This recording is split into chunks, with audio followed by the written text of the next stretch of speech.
আচ্ছা সে যে সুন্দর সুন্দর কিনা এ ভাই কথা বলো না কেন? সে যে সুন্দর এখানে কটা ফুল আছে? পাঁচটা। বুঝলাম সেই মেয়েটা সুন্দর, তাহলে এই মেয়েটা কি দোষ করলো? निकल लौड़े पहली फुर्सत में निकल।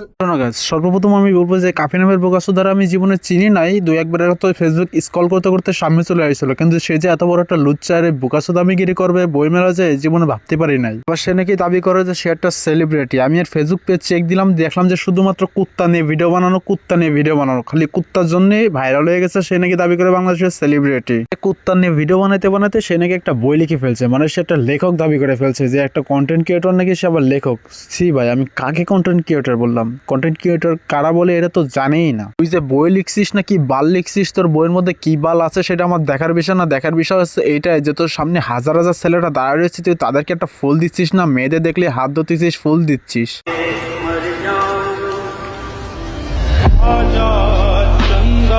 তো hey guys, I Mirza Sujib, welcome back. তো কেমন আছো তোমরা? আমি জানি যে তোমরা অনেক ভালো আছো, আল্লাহর রহমতে আমি অনেক ভালো আছি। সো গেস, আজকে ভিডিও টপিকটা তুমি হয়তো বুঝতে পারছো। আজকে কাফি নামের বোকাসোদাকে আমি একদম সাবান ছাড়া ধুয়ে দেবো।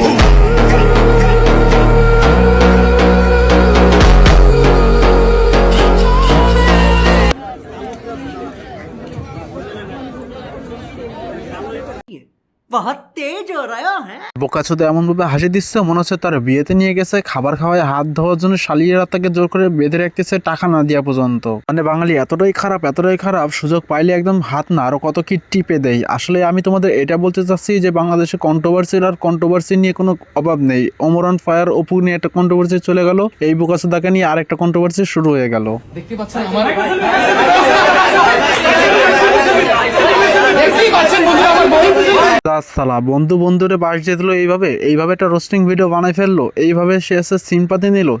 ছি বন্ধু নামের অযোগ্য আর কুকর্ম এরকম বন্ধু থাকলে পরিচয় পাওয়া যায়। যদিও গাইস ভিডিওটা দেখে আমি অনেক মজা পাইছি, আর আমি মনে মনে ভাবতেছি শালা ইনফ্লুয়েন্সার আর রোস্টার একে দেখলেই বোঝা যায়, কেননা একজন নেবে সিম্পাতি আর একজন নেবে ফাকশানসে মেয়েদের হাতায়ে, আরেকজন দেবে তার ভিডিও পচায়। তাহলে কিভাবে পচি হচ্ছে এটা বাংলাদেশে লাগে থাকবে সারা জীবন দেখেই আসতেছি।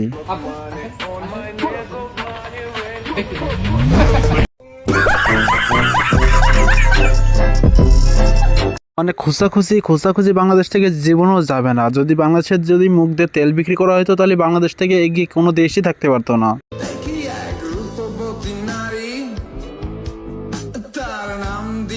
যারা গাঞ্জা সেল করে তাদেরকে আমি বলতেছি, তোমরা গাঞ্জা সেল করবো কিছু মানুষ বেইছে, কেননা আমি তোমাদের বলতেছি গাঁজা খাই যাকে হাঁটুর উপরে নেশা উঠে যায় তাদের কাছে খবরদার দিও না, কিন্তু তোমারও ক্ষতি, আর যারা গাঞ্জা খায় নেশা কাটাবে তাদেরও ক্ষতি, আর সিনপাতি নেবে মাঝখান থেকে পাবলিকে। আর এইসব কন্টেন্ট ক্রিয়েটরকে দেখে আমার কি মনে হয় জানো, যে পাবনা থেকে নতুন পাগলা যেগুলো ছিল সবকটা বের করে দিচ্ছে, যারা এখন এই পার্কে মার্কে যায়, তারপরে তোমার মনে করো যে বই মেলা যায়, এইসব পাগলামো করে বেড়াচ্ছে, এইসব লুচ্চামি করে বেড়াচ্ছে। 2025 সালে যে তোমরা নতুন পাগল আপতানি হচ্ছে সেটা তোমাদের কাজ কাম দেখলে বোঝা যায়। বই মেলায় পার্কে চিপাই চাপাই মেয়েদের হাত ধরে ফুল দিয়ে গিফট করা, এসব হচ্ছে পাগলের কারবার। কিন্তু একটা জিনিস তোমাদের মিস্টেক হয়ে গেছে, তোমরা তো লুচ্চামি করতেছো বই মেলায়, তাহলে পার্কে যাবে কারা? আর এখন যত 14 ফেব্রুয়ারি মানে ফেব্রুয়ারি মাস চলতেছে, তাহলে এই পুরো মাসটা নাকি ভালোবাসার মাস।